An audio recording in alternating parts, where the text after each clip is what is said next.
Antiga Pérsia. Destemida. Formidável, incansável. Por séculos recoberta de mistério. Um império sem paralelo em conquistas e riqueza. To create an empire of the size of the Persian Empire, the largest empire the world had known, obviously takes military skill. Do norte da África à Ásia, foi uma civilização liderada por uma dinastia de governantes admiráveis, ambiciosos e todo-poderosos. Cyrus the Great is one of the few who deserves to be called the Great. O Império Persa criou algumas das construções mais surpreendentes que o mundo já viu. Magníficos palácios erigidos em pleno deserto. Estradas, pontes e canais. Everyone has heard of the Suez Canal, but how many have heard of Darius's Canal? Porém, nuvens negras escureciam o horizonte. Uma antiga rivalidade com a Grécia resultaria em um confronto épico que mudaria o curso da história e moldaria o mundo ocidental pelos milênios vindouros.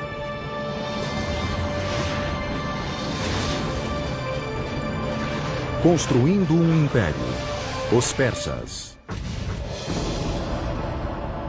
330 a.C.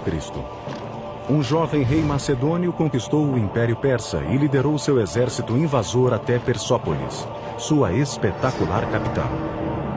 O conquistador era Alexandre o Grande, admirador dos grandes reis persas. Ao pôr do sol, a celebração grega degenerava em rixa de bêbados.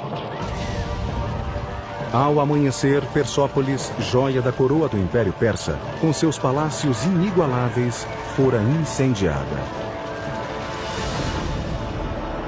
Mais de 2.500 anos depois, essas torres colossais dão testemunho das elevadas alturas que esse esquecido império já atingiu. I equate Persia with luxury, with rich tapestries and beautiful rugs and my mother's fat, fuzzy Persian cat named Otis. But I also think of a fantastic Persian king named Cyrus the Great, who believed in religious and cultural tolerance, and who freed the Jews from Babylon to return to Israel. Hello, I'm Peter Weller, and welcome to the Persian Empire. Around 4000 BC, two nomadic tribes were starting to take root in a rich but hot Iranian plateau. The Medes in the north, the Persians in the south. Being as that these tribes were nomadic, they were more interested in survival than conquest. As they became less nomadic, they had to learn how to farm, in particular how to cultivate this fertile Iranian plateau. But to do that, they needed a source of water. The early Persians may have very well become dust in the winds of history had they not unlocked a source of water and, just as importantly, a means to channel that water to their crops and settlements. And what makes this engineering feat so remarkable is that they found this water not from rivers or lakes or oceans, but from the most unlikely source of all, rocks. A Pérsia brotou no meio do nada em um terreno hostil e acidentado, erguida apenas com imaginação e determinação. Há 3.000 anos, persas nômades percorriam o platô iraniano desolado e árido. Encontrar água significava viajar longas distâncias. Coube a um híbrido de engenheiro, geólogo e adivinho chamado Mogani encontrar um meio de trazê-la de volta ao seu povo. Usando nada além de cinzéis de pedra, os Moganis construíram a primeira pedra angular do Império Persa. Um inovador sistema de canais de irrigação subterrâneo chamados Qanats. Eles usaram a gravidade para explorar a topografia natural de sua terra, ininterruptamente inclinada desde as montanhas Alborz até o Golfo Persa. Poços verticais foram cavados na superfície e o túnel escavado horizontalmente em uma distância curta. Então, outro fosso vertical foi aberto a cerca de 1,2 km da encosta e o canal continuava. It can be sometimes 20, 30, 40 kilometers away, so it's a very skilled operation, to the point where the gradient of the water channel meets the aquifer or the groundwater sloping up at the point where the mountains begin. O ângulo da encosta era crucial. Uma unidade na elevação para cada 100 na horizontal. Not too steep because that would erode the base of the water channel, and of course not so flat as to prevent the water from moving to its intended destination. 2000 anos antes dos lendários aquedutos de Roma, os persas canalizavam imensos volumes de água por longas distâncias em climas quentes e secos, com perda mínima por vazamento ou evaporação. Water means food, but the engineering technology to locate that water and move it was a carrot that the Persians were dangling in front of their neighbors. Around 700 BC, all of these tribes were united under one legendary figure named Achaemenes, who founded a dynasty. But this dynasty thrived and flourished under one guy, a guy I would have liked to have met, named Cyrus the Great. Cyrus created and maintained an empire thanks, no doubt, to his military savvy, but he was also a political genius. He was an excellent, benevolent manager of men. Historians have called him humanist. The Jews call him Mashiach, or Anointed One. His own people called him Father, and even the Ionian Greeks whom he conquered called him a just and worthy lawgiver and ruler. Ciro o Grande chegou ao poder em 559 a.C. Foi o início da dinastia Aquemênida, cujo reinado mudaria o curso da história e redefiniria as possibilidades arquitetônicas. If you're looking at the greatest personages in history who have affected the world, Cyrus the Great is one of the few who deserves that epithet, the one who deserves to be called the Great. The empire over which Cyrus ruled was the largest the ancient world had ever seen, and may be to this day the largest empire ever. Em 554 a.C., Ciro havia esmagado todos os rivais e se tornado líder inconteste da Pérsia. Faltava agora conquistar o mundo. E se pretendia construir um império, precisaria de uma magnífica capital para refletir sua grandeza. Em 550 a.C., Ciro lançou um dos projetos de engenharia mais ambiciosos da antiguidade. A primeira grande capital do Império Persa, em Pasárgada, hoje localizada no Irã. Cyrus was a very innovative builder, and I might add that his standards were particularly high. We can also say that his building project reflected in some ways the technologies that he found in the course of his various conquests. Como os romanos, séculos depois, os persas tomavam emprestado. Adotavam as ideias mais avançadas das culturas que conquistavam, depois as transformavam em tecnologias originais. A arte e a arquitetura de Pasárgada resultaram de influências tão diversas quanto a da Assíria, Egito e Ásia Menor, a milhares de quilômetros. There were stoneworkers, woodworkers, brick makers, relief makers, and we know that these were people often imported from all over the empire. Hoje, cerca de 2.500 anos depois, ruínas são tudo o que resta da primeira radiante capital do Império Persa. A principal atração de Pasárgada eram seus dois magníficos palácios, rodeados por um majestoso parque e extensos jardins. Entre eles, os primeiros paraísos de que temos notícia. Jardins persas de 4 quarteirões, com 1000 metros de canais de calcário talhado projetados para que a água entrasse em tanques a cada 16 metros. Os paraísos de Pasárgada inspiraram os mais soberbos jardins do mundo nos 2000 anos seguintes. What's particularly different with the Paradisa is the application of the geometric design. So we have squares, rectangular designs, floral designs, cypress trees, wild grasses, roses, lilies, all kinds of vegetations. And this is the concept of the modern park as we know it. Enquanto Passárgada era construída, Ciro acrescentava aos seus domínios um reino inimigo após outro. Mas Ciro era um tipo de rei muito diferente. Ele se recusava a escravizar seus novos súditos, um conceito revolucionário no mundo antigo. He recognized the local validity, if you will, of different religions and beliefs, and allowed those things to persist. In 539, Cyrus conquered Babylon, but he did not present himself as a conqueror. He presented himself as a liberator, rescuing these people from their despotic ruler. And then he did a totally unprecedented thing. He freed the Jews. The Jews had been living in Babylon in captivity ever since Nebuchadnezzar destroyed Jerusalem and their temple. And Cyrus freed them. Now, it could be said in hindsight or political history that Cyrus was looking for a buffer state between a hostile Egypt and his own empire. But so what? The point is that no one had ever done anything like this, and hardly anyone has ever done anything like it since. And subsequently, he is the only Gentile in the Bible to be referred to as Mashiach, or Messiah. As one distinguished Oxford scholar once said to me, Cyrus always had a very good press. It's a very true statement. Antes, porém, de lançar a campanha que tornaria a Pérsia a maior superpotência da antiguidade, Ciro o Grande morreu em combate no ano 530 a.C. He didn't live long enough to show what really he could have done outside the battlefield.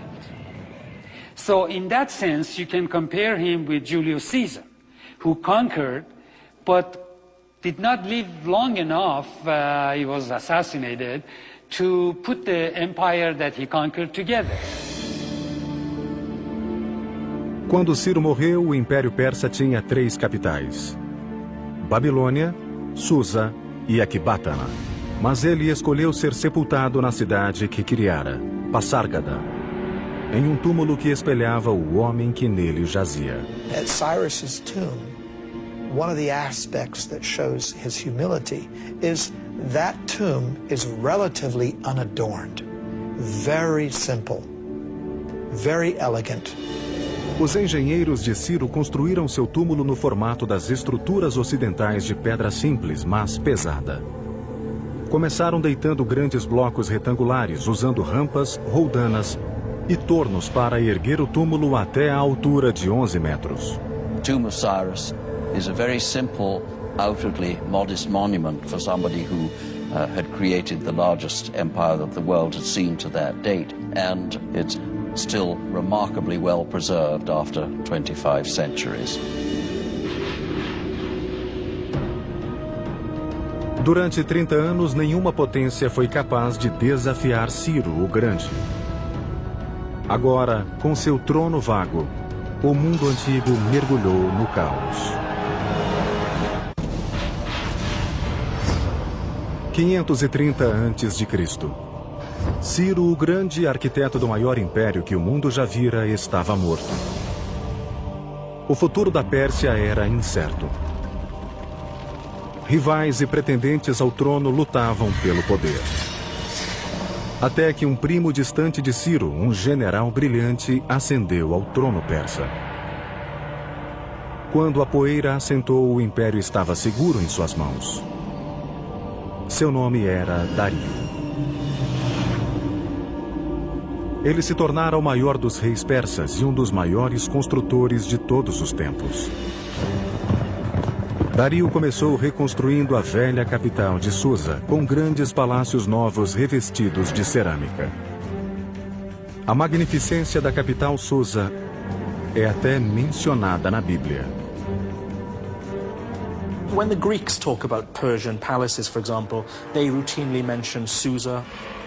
When the Old Testament book of Esther talks about Persian palaces, it's Susa that they mention. Mas o novo rei da Pérsia queria uma capital cerimonial apenas sua. Em 518 a.C., Dario lançou um dos projetos de construção mais ambiciosos do mundo antigo. Situada próxima à moderna cidade de Shiraz, ela ficaria conhecida como Persépolis, ou cidade persa em grego.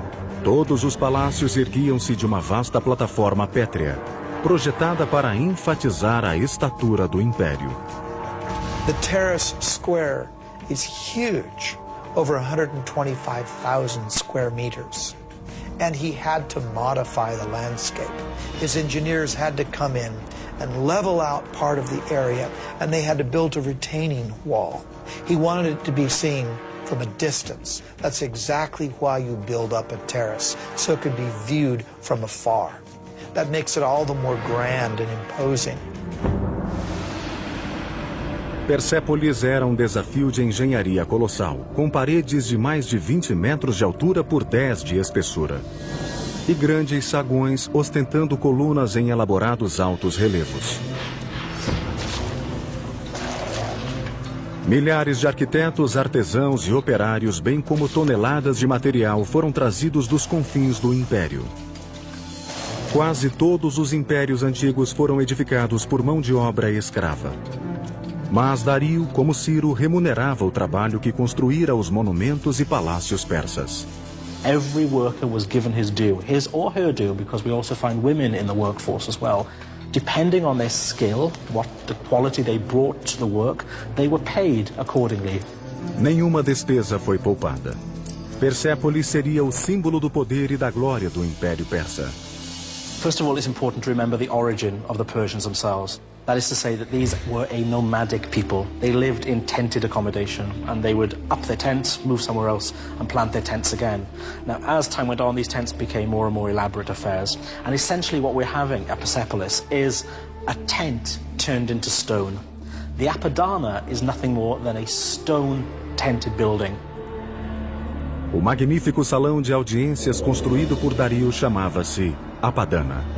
Each of those great monumental stone pillars are inspired by the kinds of wooden pillars that upheld a beautiful canvas roof. But now that canvas roof has turned to beautiful cedar wood instead. So the nomadic origins of the Persians gives the impetus to part of their architecture, but that's not all. Os palácios foram adornados com ouro e prata, tapeçarias caras e telhas coloridas. As paredes eram cobertas de altos relevos com pacíficas representações de dignatários vindos de terras conquistadas. Mas os espetaculares feitos de engenharia de Persépolis estendiam-se muito além dos muros da cidade. Seu complexo e intrincado sistema hidráulico não tinha igual. Before the actual soil was placed in, first, Darius's engineers constructed a drainage system, plumbing, drain pipes. These would be covered. Water was also brought in along the Qanat system. But then those drain pipes, which would drain the effluents out, those were taken underground below the surface where the visitor would never see that. Mesmo com o andamento de seus projetos mais arrojados para aprimorar os monumentos e a infraestrutura, Dario nunca deixou de expandir o seu império. Under the brilliant leadership of Darius, the Persian Empire grew to staggering size. It included modern Iran and Pakistan, parts of Afghanistan, Armenia, Turkey, Syria, Egypt, Lebanon, Jordan, Palestine, parts of Central Asia, all the way to northern India. And man, this is a lot of turf. Para interligar os mais remotos rincões do Império, Dario lançou 2 projetos de construção ambiciosos. Um deles se estenderia por mais de 2.400 quilômetros dentro dos limites do Império, e o outro ligaria o Mar Vermelho ao Mediterrâneo.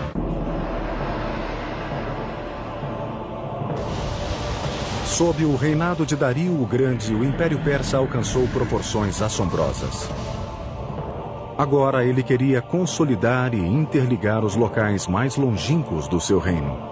Em 515 a.C., Dario ordenou que seus engenheiros construíssem uma estrada colossal de pedra, conectando o norte da África à Índia. Cobrindo mais de 2.400 quilômetros do Império, ela seria chamada de Estrada Real. This was quite the engineering feat, because this had to traverse through mountains, forests, deserts. So Typically, earth will be packed, hardened, for example. They may not have had asphalt, but they certainly had knowledge of packing gravel or tiny rocks. Laying down a stone road is vital in a terrain where there could be a high water table. You don't want to get your feet stuck in the mud. You don't want to get your cart stuck in the mud. So you have to raise the road surface up. That means laying down some kind of surface initially that will either absorb the groundwater or not allow the groundwater to displace the road. A estrada real era ligada por 111 estações e albergues a cada 28 quilômetros, onde os viajantes podiam comer, dormir e trocar de cavalos. Por medida de segurança, vigias montavam guarda ao longo de toda a sua extensão. Now, I'm going to talk with my friend Dr. Lloyd Llewellyn-Jones from the University of Edinburgh, professor of ancient history. I got to ask you this. Was it that safe? Essentially, yeah. I think what Darius, if you will, manages to do here is an incredible feat. I mean, we're standing here in Turkey, okay, right, and we could take one route straight the way through into central Iran. I mean, that's pretty good going. How fast?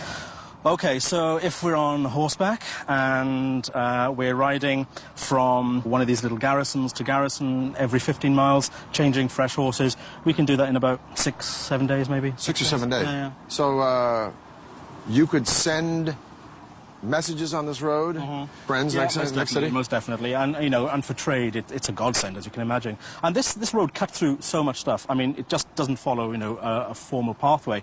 It has to cross rivers, so it crosses the Tigris, it crosses by the ferry, River right? By ferry, right? Sometimes it clings to the side of mountains, sometimes it clings to the side of rivers. So the terrain is changeable. It's not drained or anything like that, so it's not as advanced as some of the Roman roads we got in later periods. So it doesn't have a gutter system? No, nothing like that. But what it's essentially is, it's sort of maybe 20 feet wide with a sort of chip-in base, which is good for horse treads and that kind of stuff, you know. And carriages and exactly, to chariots. get things through as quickly as you can, basically. Well, Lloyd, it's been a pleasure talking with you. Yeah, thank you for enlightening us about this incredible road. Mas Dario não estava satisfeito. Havia ainda território que ele queria controlar. As vastas riquezas do norte da África, e estava determinado a construir uma passagem lá. Fez com que seus engenheiros projetassem canal gigante ligando o Mediterrâneo e o Mar Vermelho. Everyone has heard of the Suez Canal, but how many have heard of Darius's canal? What Darius did was build an east-west canal that was 130 miles long. Com o conhecimento persa de hidrologia, os engenheiros de Dario usaram ferramentas de bronze e ferro para abrir o canal. Depois, remover a areia e revesti-lo de pedra, deixando-o pronto para que navios o cruzassem. 7 anos seriam necessários para concluir a via navegável de 208 quilômetros, bem como um batalhão de egípcios, cortadores de pedra e construtores de canal. Parts of the canal between the Nile and the Red Sea were actually not waterways, but just points along which the ships could be dragged until they reached another deeper portion where they could again sail their course. Darius says, I, Darius, King of Kings, conqueror of Egypt, built this canal. He connected the Red Sea to the Nile River for trade, and he says, and ships were brought along my canal. Em 513 a.C., a Pérsia era o maior império que o mundo já vira, superando até mesmo o tamanho e riqueza de Roma em seu apogeu, 4 séculos depois. A Pérsia era invencível e seu apetite por conquistas começava a assustar uma potência emergente do outro lado do Mediterrâneo, as cidades-estado da Grécia. Just a little geographical info. That big body of water out there is the Black Sea. This thin body of water here is the Bosphorus Strait that connects the Black Sea to the Mediterranean. So I'm standing in Asia, or Asia Minor, if you will, and that land over there is Europe. Now, Darius put down a revolt from some cities on the coast of Turkey, but this revolt had been supported by Athens, so Darius wanted to teach Athens a lesson. He was going to march on Greece and attack that city, but how is he going to do it? He's got to go across the sea. Well, he takes a bridge of boats, pontoons, if you will, and lines them up from that point to that point and marches an army, so Herodotus says, of 70,000 men across the sea to attack Greece. Amazing. Os engenheiros persas ligaram uma margem do Bósforo à outra, alinhando barcos lado a lado como alicerce. Depois, construíram uma estrada em cima deles, unindo a Ásia à Europa. Probably this was a system of planks, and underneath there was a system of packed earth, or perhaps dry wood, to keep basically the road stable. Now, to keep the ships from wobbling, they must have used an anchor system of a certain weight, because if the anchor would have been too heavy, that would have, of course, tilted or damaged the ships. There was no breaking of the planks, not only due to the weight of the army crossing it, but due to the choppy waters of the Bosphorus. That's quite the feat of engineering before the age of computers. It is late August in the year 490 BC. Darius has already marched into Greece and taken Macedonia. Now he's destined to meet the Greek general Themistocles and an army from Athens and Corinth at the famous Battle of Marathon. A massive army from Persia numbers 60,000 or 140,000, 250,000, depending upon the propaganda you read. Suffice it to say, the Greeks are outnumbered 10 to 1. Their only recourse is to send for reinforcements.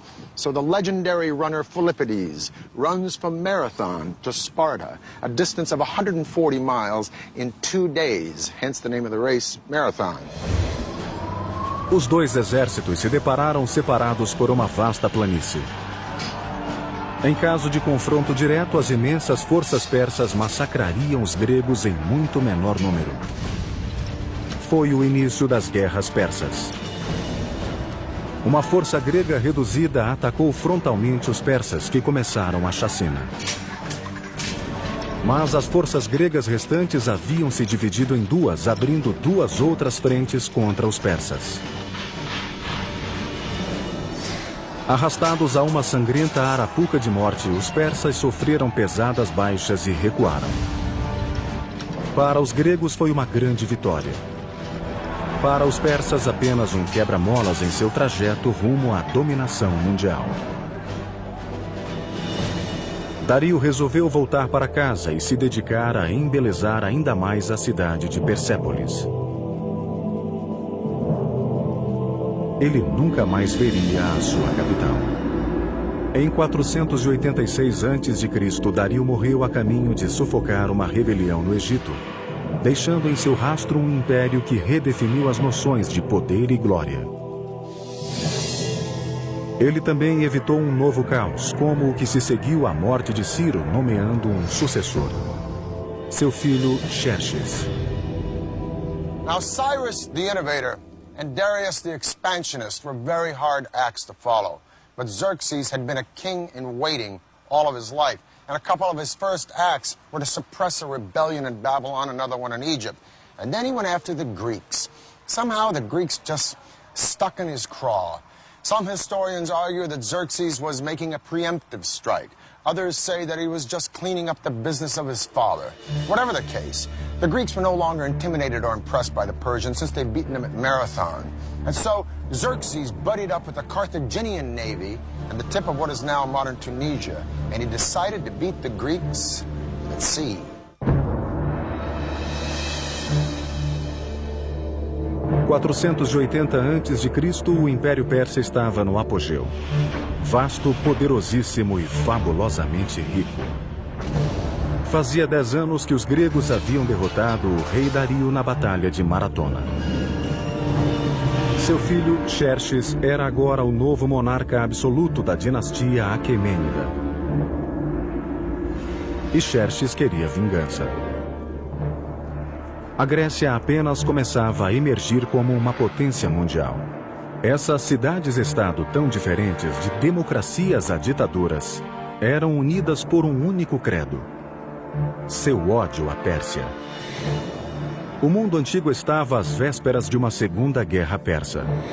O resultado dela originaria o mundo moderno. Greeks traditionally called everybody except themselves barbarians. So this whole thing really between East and West started probably with the Persians and the Greeks and continued ever since. A invasão persa da Grécia foi uma das maiores parcerias entre engenharia e estratégia da história militar. A gigantesca invasão seria um complexo assalto por terra e mar, que requeria extraordinária habilidade. Xerxes queria que suas forças adentrassem a Grécia, no istmo do Monte Athos. Mas lá, o mar era tão turbulento que o rei mandou seus construtores cavarem um canal através do istmo. Com vasta mão de obra e perícia em construção de canais, os engenheiros de Xerxes levaram apenas 6 meses para concluir o canal através do istmo. Mas o desafio seguinte enfrentado por seus generais e arquitetos foi ainda maior. O imenso exército persa precisava cruzar o Helesponto de 2,5 km de largura. Até hoje, a solução deles é considerada um dos projetos de engenharia mais ousados já concebidos para uma campanha militar. Tomando emprestada uma página do livro de seu pai, Xerxes ordenou a construção de uma ponte dupla de barcaças através do Helesponto, proeza edificadora que ultrapassaria a ponte construída por Dario no Bósforo. But what's very interesting is that 674 ships were now lined up. How were these ships kept stable? This must have been quite an engineering feat. The Bosphorus is not a very calm area. It can be quite choppy. The row of ships were kept in place with a very taut system of cables, probably 2 large cables that ran between Asia and Europe. Now remember, a large number of troops crossed this bridge, perhaps up to 240,000 troops. As cordas permitiam aos barcos mobilidade suficiente nas águas turbulentas. Cada seção da ponte foi construída sobre 2 barcos, ligadas por tábuas. Assim, toda a estrada podia cavalgar as ondas, absorvendo muito da instabilidade da superfície. Os engenheiros persas então construíram uma plataforma através da parte superior dos barcos e uma estrada por cima dela.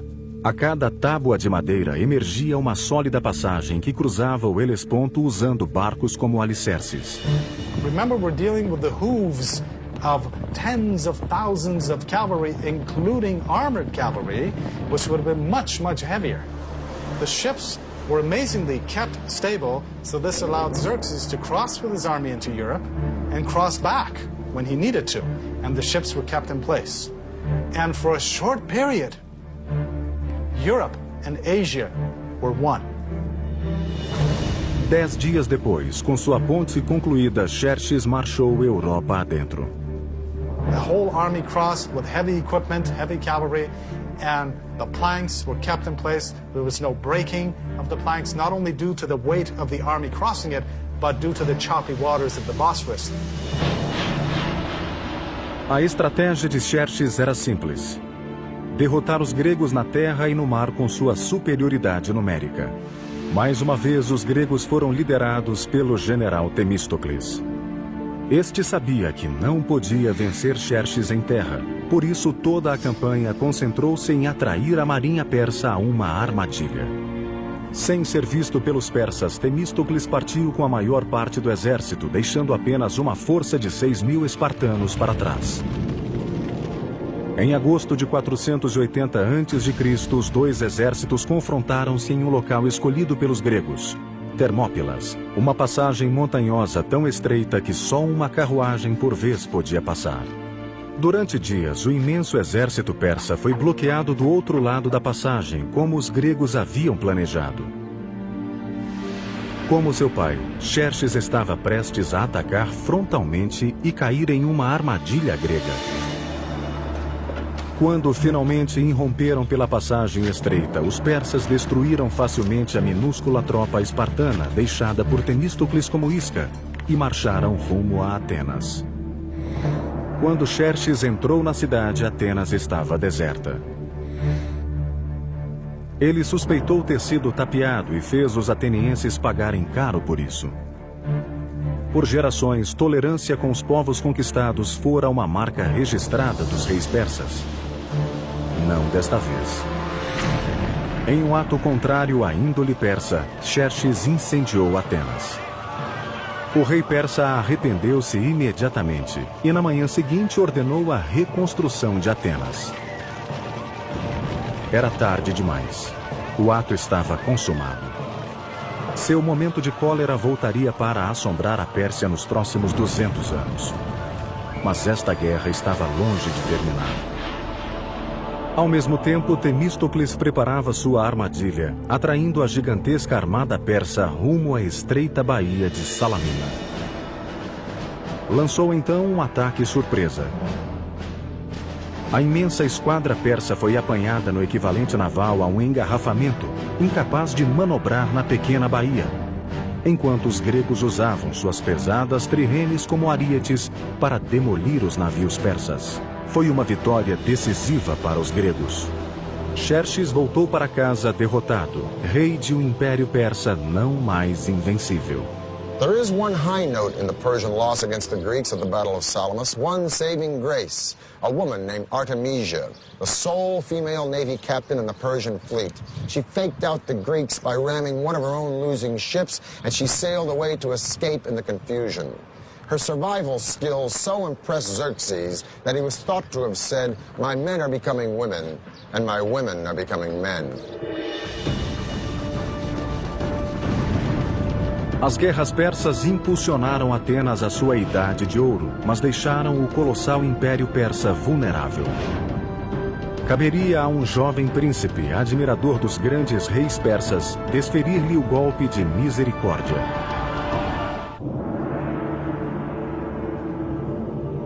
Em 480 a.C., os gregos derrotaram a esquadra persa em Salamina. A aura de invencibilidade que cingira esse império desapareceu. Mas o Império Persa ainda tinha dias de poder e glória pela frente. 15 anos depois, em 465 a.C., o grande rei Xerxes morreu. Xerxes legou o império ao seu filho, Artaxerxes, que estava decidido a restaurar os anos dourados da Pérsia. Ele começou voltando sua atenção a um projeto de construção iniciado por seu avô Dario. 4 décadas após ser iniciada, Persépolis, a soberba capital, estava ainda em construção. Agora, Artaxerxes supervisionaria um dos últimos projetos de construção do Império Persa. Hoje o conhecemos como o estupendo Salão das 100 Colunas.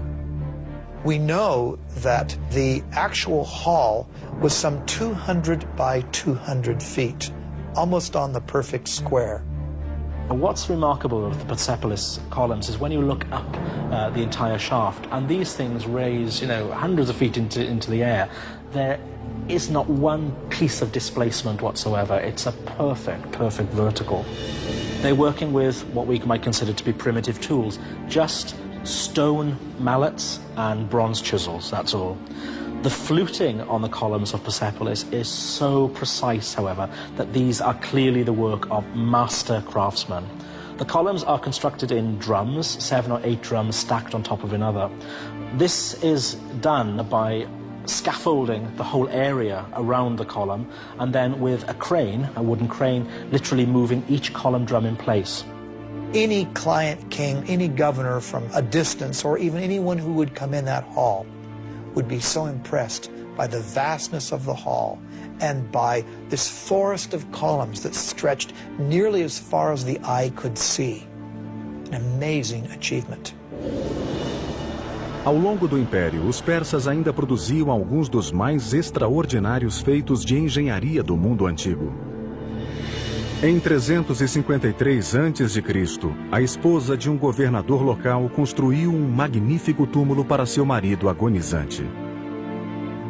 O tributo dela a ele seria um prodígio de engenharia e uma das 7 maravilhas do mundo antigo: o mausoléu de Halicarnasso. O monumento de mármore erguia-se a 41 metros, incluindo um grande pátio. O teto era uma pirâmide, com escadarias em cada lado, um caminho para o céu.